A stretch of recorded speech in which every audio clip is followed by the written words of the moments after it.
Ya, kita kembali lagi di Polemik. Sudah beberapa narasumber yang bicara. Pimpinan sidang saya harus memberikan arahan dulu. Apakah perbincangan kita masih sesuai dengan jalur yang dibuat tata tertib tadi. Silakan, Cek. Baik, jujur saja, Cepopong merasa bangga, merasa bahagia, karena menurut Cepopong, Bang Ruhut, polemik itu adalah pengasah otak. Kalau tidak ada polemik, otak orang mau jalan. Nah, jadi ya Cepopong sangat bahagia sekali lagi. Ternyata bahwa demokrasi Pancasila itu berjalan. Ini berpendapat begini, itu berpendapat begitu. Tapi semuanya adalah untuk kepentingan rakyat kita. Jadi, gitu. Oke. Terima kasih, Cek. Ya, gimana Bang Syukur? Dari tadi mau ngangkat mic terus. Padahal sudah saya sebut dari PDI, Perjuangan. Udah ada P-nya padahal. Ya, ya ini sih sebenarnya memantapkan apa yang disampaikan oleh teman-teman. Jadi penguatan saja, saya mau mengulangi sedikit. Bahwa Kongres itu adalah internal partai. Kongres itu internal partai. Apa yang disampaikan Ibu Mega pada saat Kongres itu, sejujurnya itu bukan hanya kepada Bapak Jokowi sebagai Presiden Republik Indonesia dan kader partai, itu termasuk juga kepada saya.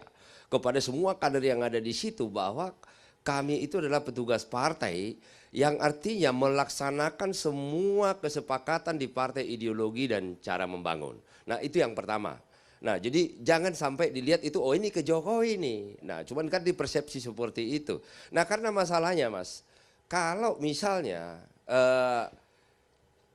seorang presiden, katakan dari kami, katakan Jokowi atau saya sebagai anggota DPR, jika kinerja saya bagus melaksanakan ideologi yang kami sepakati di PD Perjuangan, maka yang besar itu adalah partai.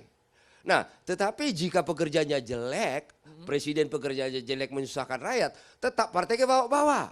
Ini kan tidak bisa lepas ini. Dan juga jika kinerja saya juga di DPR jelek, itu juga berpengaruh juga ke partai. Jadi yang saya mau sampaikan adalah anggota partai, apakah legislatif, apakah eksekutif, itu tidak bisa lepas daripada partai. Nah, ada satu paragraf yang Ibu sampaikan kepada Pak Jokowi khusus. Nah, jadi intinya begini, penuhi janji-janjimu kepada rakyatmu pada saat kamu kampanye. Oke. Jadi artinya Ibu Mega tidak mengatakan penuhi janjimu kepada partai, tidak. Tapi kepada rakyat. Penuhi janji-janjimu kepada rakyatmu pada saat kampanye. Oke. Nah itulah pesannya kepada Pak Jokowi. Jadi saya sedikit merespon dari Pak Ruhut tadi. Ini kan katanya ini partai pengusung. Tetapi aroma tadi Pak Bang Ruhut ya. Rasa oposisi. Nah di sini berbeda. Jadi kalau misalnya begini nih. Seorang anak agak nakal-nakal dikit. Nah tentu ibunya akan marahin. Tetapi ibunya marahin bukan untuk membuat anaknya tidak benar. Nah tetapi untuk mengingatkan. Jadi intinya begini. Apapun yang dilakukan Pak Jokowi, jika itu sesuai dengan Trisakti Nawacita, maka kami semua kader PDI Perjuangan akan berada di depan. Oke. Tetapi jika tidak, maka kami akan mengingatkan, bukan menjatuhkan. Inilah bedanya. Walaupun kami pendukung, kalau salah kami tetap akan mengkritik. Itu artinya? Kalau salah harus diingatkan dan dikritisi, tetapi bukan untuk menjatuhkan. Tetapi kalau misalnya bukan partai pendukung, aku tidak tahu, nanti ditanya ke Pak Ruhut. Iya. Saya ke Bang Budi Tarigan dulu. Tadi kan katanya relawan juga ikut berperan, nggak cuma hanya partai. Biasa-biasa aja menganggap Pak Jokowi disebut sebagai petugas? Ya, kami dari Projo, kami anggap itu biasa-biasa saja. Sebuah acara internal partai, seorang ketua umum sangat wajar memberikan arahan seperti itu. Bang Latif begini, kita tidak mau terjebak pada persoalan semantik semata.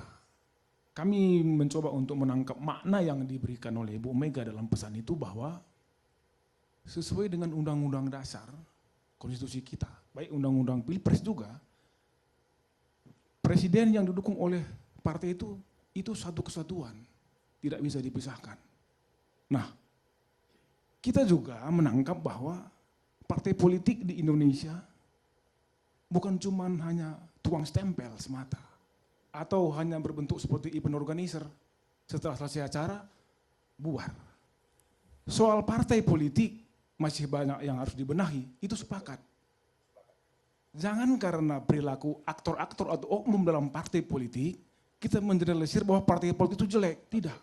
Nah, selanjutnya adalah Bang Latif, hubungan antara Ibu Mega dengan Pak Jokowi itu bagus-bagus saja.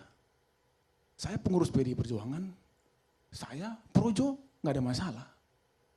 Jadi Bang Latif, kita jangan terjebak kepada semantik semata. Partai politik harus memainkan perannya sesuai dengan koridor yang ada. Satu adalah Pak Jokowi pernah bilang setelah kesempatan itu,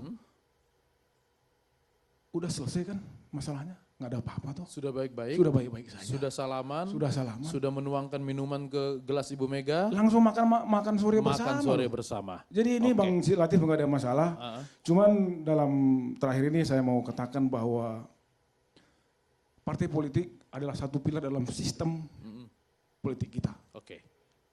Kalau ada pernyataan bahwa Pak Jokowi milik PDI Perjuangan, itu adalah keliru. Itu yang keliru. Itu yang keliru. Bahwa dia milik rakyat yang di-endorse oleh partai itu sah-sah saja Iya. disebut. Jadi perilaku kader dimanapun ditempatkan akan berpengaruh langsung kepada nama baik partai. Tahun Baik. 2019 kan pemilu Pak. Oke. Jadi semua harus dihitung cermat ini. Ya. Nggak boleh dong lupa kacangkan kulitnya. Oke, Bang Latif, terima kasih. Oke. Ya. Mungkin kita melihat pernyataan sebentar, itu. sebentar. Apa, Cek? Jadi kalau menurut pendapat Cepopong kan lucu, ya.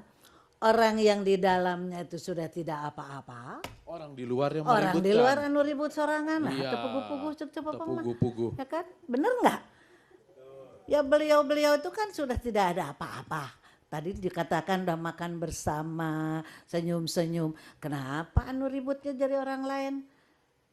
Ya itu yang Cepopong katakan tadi, polemik itu untuk Mengasah otak. Nah, Oke. itu ngasah otak aja orang tok. Kita sekarang cari masalah baru kalau begitu.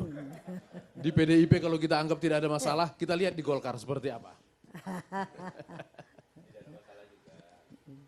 Mangga, Cepopong mau yang dari Bandung dong. Nah, Golkar dulu kita lihat sebentar, katanya ada yang mau dikasih, nanti baru minta komen. DPP dan para Dewan Pimpinan Daerah atau DPD tingkat 1 Partai Golkar seluruh Indonesia ini hadir dalam rapat konsolidasi perdana pasca keputusan PT UN di Jakarta. Rapat internal ini selain menjelaskan kondisi terkini partai pasca hasil PT UN yang menyatakan Golkar dijalankan dan dikendalikan masih di bawah pimpinan Ketua Umum Abu Rizal Bakri dan Sekjen Idrus Marham hasil Munas Riau 2009 juga melakukan berbagai langkah strategis dalam menghadapi pilkada serentak pada bulan Desember mendatang. Ketua Umum Partai Golkar Abu Rizal Bakri menegaskan hasil PT UN melarang kubu Agung Laksono menggunakan atribut ataupun nama Partai Golkar. Kuasa hukum kubu Abu Rizal Bakri, Yusril Ihza Mahendra mengungkapkan, putusan selah hanya menunda dan tidak membatalkan pokok perkara, namun tidak bisa dibanding maupun dikasasi. Sementara itu, hasil keputusan Pengadilan Tata Usaha Negara atau PT UN Jakarta Timur melarang Menteri Hukum dan HAM Yasona S. Lauli mengeluarkan berbagai keputusan terkait partai berlambang beringin ini. Dari Jakarta, Harwin Brahms dan Dede Rudi melaporkan.